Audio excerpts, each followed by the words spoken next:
Hello, everybody. Hope you're having a fantastic Friday afternoon. It is 4 p.m. Friday, the 5th of November, New Zealand time at the moment. So thank you for tuning in from wherever you're tuning in from, whether that's from ANZ or North America. I've got people that tune in from all over the world. So thank you very much for spending your Friday afternoon, or at least 30 minutes of your Friday afternoon with me. And I'll get stuck straight into the news of the week in just a moment. But I wanted to share with you, as I often do on a Friday, not every single Friday, but many Fridays, I've got a bourbon in hand, and today I certainly do, and it's a very, very nice bourbon. It's a bourbon I actually never have had before. I just received it today. It's called Russell's Reserve, and it is a 10-year-old bourbon, 45% alcohol. And yeah, it's a very, very nice, very easy to drink bourbon. It's got a nice caramelly flavor. It's not some of the higher alcohol bourbons, basically anything over the the 5th of November. Well, it depends on where you're coming from, I suppose, dialing in from. But thank you very much, Kimberly. I guess it's the 4th for you. We get the day before everybody else. So yeah, you may be the 4th, depending on where you're calling in from or tuning in from. But anyways, this Russell's bourbon, very, very, very nice. It's a reserve bourbon. And I get it through Whiskey and More here in New Zealand. They're an online liquor store that specializes in whiskeys and bourbons. So shout out to those guys. They do a really, really good job, and they got amazing prices as well, and they ship overnight. So fantastic job to those guys. Unpaid plug. They didn't pay me. They're not a sponsor or anything like that. If they want to sponsor me, that'd be awesome. But yeah, no, they do a really, really good job. So it's awesome to have you guys along for the ride today. And we're going to cover a fair bit of news today. This week has actually been relatively light in the e-commerce news space. Probably one of the lightest weeks from an e-commerce news perspective of any of the streams I've done on a Friday, to be honest. So that's a bit of a unique week. Normally, I've got far more news coming out of the industry than I can ever cover off on a Friday, and I have to really go pretty hard on the cherry picking to make sure it's kind of the most relevant, or the things that can pique my interest the most, and I can speak most eloquently to. But the what I've also decided to do is I've decided to start breaking up this news of the week by sort of buckets, and making it a little bit easier for people to follow what I'm going to be talking about, instead of just having a big, mixed pot of news of the week. I'm going to break it down into major headings. So we've got retailer news, we've got ecom platform and technology news, we've got marketplace news, financial news, and then I'll get into any other sort of various miscellaneous news on top of that. So that's kind of the order of things that will fall in, and there won't always be a news item for every single topic, but I'll try to find something relevant within each topic wherever I possibly can every single week. So we'll kick off with retailer news to start off with, and there was two reasonably big announcements this week by Nike. I love following Nike. They're very cutting edge. They are moving more and more to a direct to consumer commerce model, and obviously their playbook is being copied by many other brands, not just in the footwear space, not just in the fashion space, but in many other verticals. There's a lot of brands that are following the Nike playbook in terms of moving away from that wholesale retailer model to a direct consumer model, and then navigating what that looks like in terms of technology capabilities, physical versus online stores, local representation, regional representation, pricing, availability of products, special drops, all that sort of stuff. Nike's got a lot on their plate to consider. And so there's two pieces of news coming out of them this week. One is that they have announced that they're going to be combining their loyalty program with Dick's Sporting Goods in the United States. And what that means is that effectively any Nike purchase that you make through Dick's, you will qualify for not only the Dick's loyalty, but you'll also qualify for points with the Nike loyalty program as well. And we're seeing Nike make stronger and bolder plays with brand-aligned retailers like Dick's. We're seeing them cut off retailers that they don't consider brand aligned. And I've spoken about this this week. I put a bit of content out around both of these articles, or both of these news stories, earlier this week. And one of the things that Nike's really looking to do is they're looking to make sure that they maintain ownership, or at least co-ownership, of the relationship with their customers. And obviously in a traditional, in a traditional model whereby a manufacturing brand like Nike works only with retailers and wholesale accounts, they wouldn't typically have a direct relationship with the consumer. However, Nike has made a big push in this area with their mobile apps, through their loyalty program, through their physical stores, through the events that they sponsor and run. They are just a direct-to-consumer juggernaut, and they want to continue to increase the touch points that they have direct contact with their customers and develop a deep and emotional relationship with their customers. And so this is another way to do that, is by ensuring that whenever a purchase is made through a retailer like Dick's, that Nike still gets that customer data directly from the customer by effectively having that purchase recorded in the Nike loyalty program, not just in the Dick's loyalty program. The other big piece of news out of Nike this week is that apparently they're going to be going all in on the metaverse. And the way that this was signaled to the market, one of the major news outlets, I think it was actually CNBC, there's been a couple of news outlets that have reported on this, talking about the fact that Nike has registered 7 new trademarks with the U.S. Patent and Trademark Office around digital assets, digital trademarks for digital assets that are going to be used across things like NFTs and other digital assets and digital products that are going to be created and live only in the virtual space. They will not be physical products. They will be digital products only. And Nike has been talking about this for a while now, but it looks like they're actually taking action on this. It was also reported that Nike is in the process of hiring many more digital designers to create these Nike digital assets. So I'm guessing, digital versions of the shoes, and some of the trademarks that they're registering as digital asset trademarks are things like the Nike swoosh symbol, the Nike name brand, the Jumping Man Jordan logo, as well as the Air Jordan brand as well. They have registered all of these and more with these 7 new trademark registrations. And so it is very, very clear that Nike intends to do very, very well in the metaverse, however it plays out in the virtual world, in the augmented reality world. They clearly want to own their name brand, and they have to register these trademarks. Otherwise, they can actually lose them if they don't enforce their trademarks in the digital environment that they're looking to go into. We've seen other brands already start to do this. We've seen the likes of Vans shoes and other major, particularly fashion retailers, start to create these digital assets, NFTs, and other types of digital avatars and other things that can be sold and traded within these digital worlds like Roblox, and obviously in Facebook's future metaverse, and the ability to, I guess, transfer ownership or at least license out ownership of these digital products to consumers. So it's going to be very, very interesting to see how Nike plays this out. But clearly they are planning to do big things here, and they're starting with all of these trademark registrations of their digital assets and their digital branding. So good on them. Let's watch this space, I guess, is the key here. Now, the next piece of news came out of internet retailing, and it's that IKEA is going to be launching an online marketplace for second-hand goods. And this is to help its customers buy and sell used furniture. The business confirmed to the Australian. In Australia, it's a paywalled with the Australian. However, internet retailing brought out most of the key news from the Australian for free. If you go to internet retailing, you can check this out. And the article called out that as soon as next year, IKEA will allow consumers to browse and reserve used items, which they can then go to a store to collect through click and collect. And it's called through a new as-is marketplace. They're going to call it an as-is marketplace.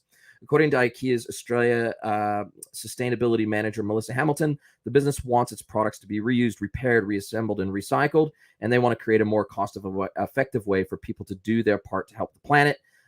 She called out, "We have learned from our consumer insights that consumers think that to make an individual action to support the people and the planet, it tends to be more expensive and at a premium."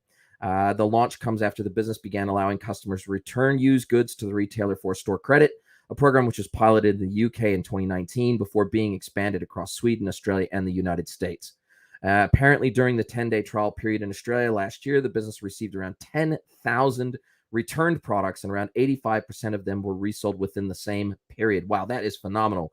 A 10-day period, 10,000 returned items. That is an astonishing number. So I'm sure that number even surprised them. So it's an absolute no-brainer to come out with this marketplace. It helps the consumer, but they can also clip the ticket on the way through, and they can make some money on the resale of their products. So good on IKEA. It's going to be interesting to see how this one plays out, and if they're going to launch initially just in the UK, whether they'll launch in the United States, whether they'll launch in Australia.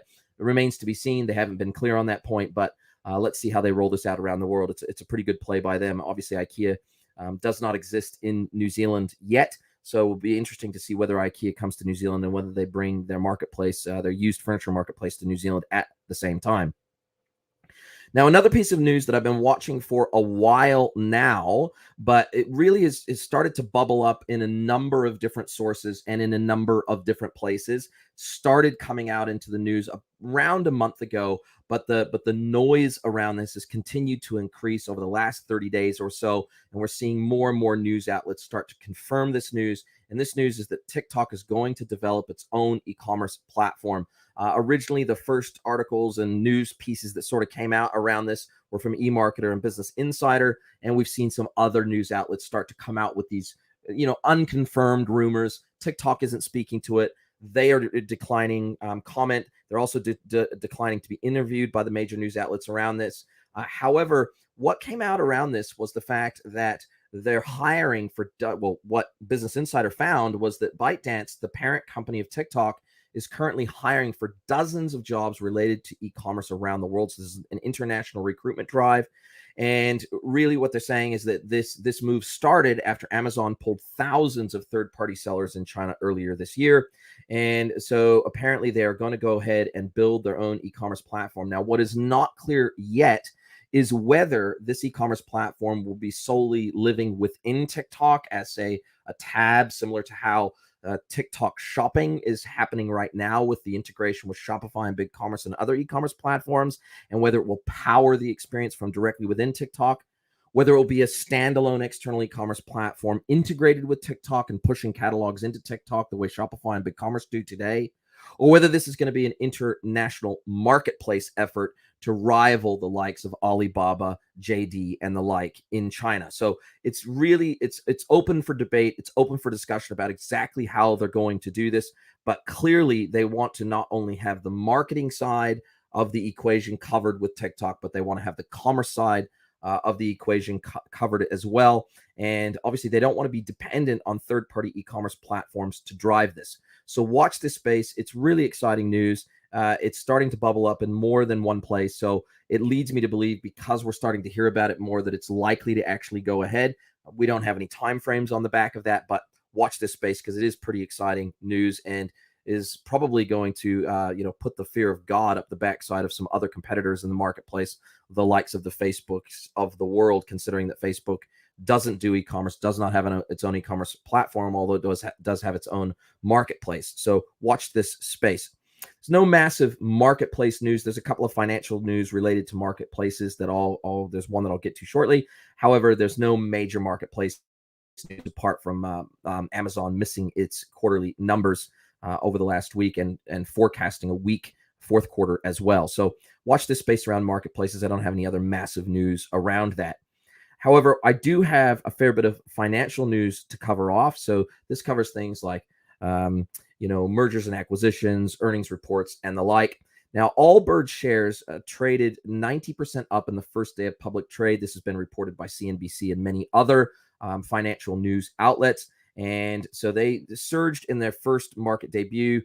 They ended up trading up 90%, and they ended up with a final valuation on day one of roughly $4.1 billion. So that is not a small valuation by any stretch of the imagination, especially considering that Allbirds has never been profitable, similar to many other direct-to-consumer darling brands that just can't seem to figure out how to make money. We're going to find out now. We're going to find out because the acid of investors is going to be put on to Allbirds. And so let's just see if they can figure out how to be profitable now that they've got a massive cash injection to grow their brand internationally, grow their brand in terms of the product range, and also be able to build out more direct-to-consumer retail stores, which they're already talking about. They want to, I think they've only got, I think, in fact, in here it talks about how many they have. They've got, it doesn't say exactly how many they have, but they have a small number of stores. I think it's around 20 stores or something like that. But they talked about wanting to have hundreds of stores. And so they talked about the fact in this article that the first pricing, the initial shares were priced at around $15 a piece by Allbirds. And then they rapidly repriced another tranche of shares at $21.21 throughout the day as they started trading on the New York Stock Exchange. And CEO, co-CEO Joey Zwillinger said, "We did get exposure to a lot more pockets of capital as a result of the fact that people saw the genuine and authentic leadership that we're putting forward on ESG." Co-founder and co-CEO Joey Zwillinger said in an interview in CNBC Squawk Box, "I think why the demand was so great, investors were really attracted by the opportunity to put their capital against great opportunities to create outcomes that were better for the planet." And it said that their net loss totaled $14.5 million in 2019 and grew to $25.9 million in 2020. And it expects to book a net loss of between 15 and 18 million for the 3-month period ending September 30th, compared with a loss of 7 million a year earlier. So more than double year over year loss. So going to be very interesting to see if they can manage to turn a profit over the next 12 months or so. They reckon they can, but certainly investors will be expecting that now that they are a public company and now that they have to be completely transparent with their financials on an ongoing basis. Let's just see how this one plays out. Now, it's another piece of news, and this one comes actually out of New Zealand, and it comes from Inside Retail again, and that's that New Zealand supermarket startup Soupy bags $2.5 million in seed funding. Now, this was a brand I'd never even heard of before. I didn't have a chance to really go and check them out, but apparently it's a Kiwi online supermarket. It secured $2.5 million during its seed funding round, led by Icehouse Ventures and supported by Enterprise Angels. The company said the funds raised will be invested in driving growth through marketing and continuation of innovation through the deployment of technology and customer service enhancement. The announcement said, "We were drawn in by Sarah's vision for the food industry in New Zealand and her experience in the grocery sector since a young age," said Icehouse Ventures partner Barnaby Marshall. "I've known Barnaby for many years. He's a famous retailer in primarily the retail fashion spaces where he got his start, and he's now with Icehouse. So he definitely has retail chops. And so if he thinks they have legs, then they most likely do." And he said that the grocery industry in New Zealand is concentrated and lacks competition. "We were drawn in by the opportunity to create a more diverse consumer offering and a more fair operating model for suppliers." Supi was founded last May by Pukekohe local Sarah Ball and initially introduced in Auckland, featuring a range of more than 4,000 products to more than 6,000 members through a direct supply model. The initiative started with a focus on delivering an alternative to traditional supermarkets. And during the recent lockdowns, the business recorded a growth rate of 1,700%. She says that we're providing a choice for Auckland households to put their hard-earned money into supporting a Kiwi supermarket who genuinely supports New Zealand food producers. "We're humbled to see the amount of interest in Supi," said Ball. So good luck to them. You know, we've got a duopoly in the supermarket space in New Zealand. Costco and many others have looked at coming to New Zealand and talked about it for a very long time, but it hasn't happened yet. So look, if we can have a third player, you know, instead of having a duopoly, at least if we can have a third player that can help keep the duopoly in New Zealand a little bit more honest, hopefully it will help to bring costs down for all Kiwis. So good luck, and I hope that they do very, very well. And the next piece of financial news is that BNZ, which is a major bank here in New Zealand, and Zealed, which is a digital e-commerce agency and marketing agency here in New Zealand, based in Auckland as well, they partner to boost business with digital clusters. So this is a Bank of New Zealand announcement, and Zealed are partnering together with them to launch the Digital Cluster Initiative, where groups of businesses will come together to transform their digital operations, grow their businesses, and strengthen SME performance in the region. Starting as a 3-cluster pilot, BNZ and Zealed are committing $500,000 to the project, and this will equip businesses with state-of-the-art e-commerce and digital collaboration tools to increase productivity, competition, and develop new routes to market. And in addition to obviously the e-commerce functionality, what they've said is that they're going to be piloted together as a digital marketplace as well. So I don't know, Zeal doesn't typically play in the marketplace space. They're focused really, I wouldn't even call them necessarily a small and medium size business focused agency. They focus on the smaller end of town in terms of the businesses that they service. So it's going to be interesting to see how this plays out. But this initiative is part of the Digital Boost Alliance, which is an initiative of the New Zealand government towards upskilling and up capability, adding more digital capability to businesses in New Zealand that want it. And so this was a commitment by BNZ and Zeal to the Digital Boost Alliance, and it looks like this is going to kick off very, very shortly. So congratulations to them. I hope they do well. I hope the businesses that work with them do well, and I hope they can get their name out there and upskill digitally so that they can be more successful in an e-commerce capacity. So congratulations there. Well done, guys. Good on you. Now, coming to the end of our day, as I said, pretty light news day, so we'll probably finish up a little bit early today. So if you guys have got any questions, any comments, feel free to drop them into LinkedIn or YouTube, or Facebook, where this is streaming live to all 3 platforms simultaneously. So feel free to drop any questions or comments, and then I'll come back to those at the end of the news. Final piece of news of the day is that my At the Coalface podcast had episode 103 drop yesterday. And this was me talking with Dennis Kelly of Postalytics out of the United States about the marriage of digital and direct mail marketing automation. It was a really, really interesting discussion. It was something that I was not aware was even available or happening in the market. It's not really happening down here in ANZ yet. However, it's apparently quite a big deal now in North America. And I suspect that somebody down here will take this concept and run with it down in ANZ, or at least I hope they do. And this is what this basically, their platform allows businesses to do, is to drive physical mail, i.e. something like a postcard or a letter, and to drive that through a similar process as what you would have in Klaviyo when you're trying to set up your digital marketing and email workflows. So it's got a drag and drop interface. And not only that, but Postalytics, as he described it to me, connects automatically to the printing houses as well as the sending and delivery houses for these letters as well. And so what this does, they have a fully featured API, and what it allows brands to do is to integrate with Postalytics into the rest of their MarTech and AdTech stack, such that if, for example, a brand wanted to break up an email workflow with, say, one node in that workflow became a physical postcard instead, then they would be able to do that. They'd be able to bring that invite API into something like a Klaviyo email workflow, to where when somebody hits a node in the workflow, it triggers off the printing and sending of a physical piece of mail instead of an email. So what they're seeing, what Postalytics is seeing, is a huge cut through of physical mail versus email. As we all know, a lot of email inbox fatigue happening right now. A lot of emails get deleted straight away. High unsubscribe rates, et cetera, are rampant and rife throughout the industry. And of course, the industry is absolutely screaming with the impending death of third-party cookies and the privacy changes in iOS. It means that email tracking and targeting is going to become much more difficult in the future. However, if you've got the physical address of a customer and you're able to send them a highly personalized, highly targeted, segmented piece of physical mail, that is where you get the cut through versus email, because customers know that took more time and more effort to actually send to you. And surprisingly, they're seeing huge response rates to physical mail in the United States. And Dennis talks about some of that data and some of that analytics, because they have a full analytics, end-to-end analytics platform built into Postalytics as part of their system. And it is the results that they are getting is super interesting. So go and check out that podcast episode if you haven't already. I learned an immense amount. It was super interesting to me, because I didn't really think about snail mail and think about ways in which you could potentially automate that and bring that into your digital marketing workflows. But Postalytics has figured out how. So good on them, and go and check that episode out if you haven't already.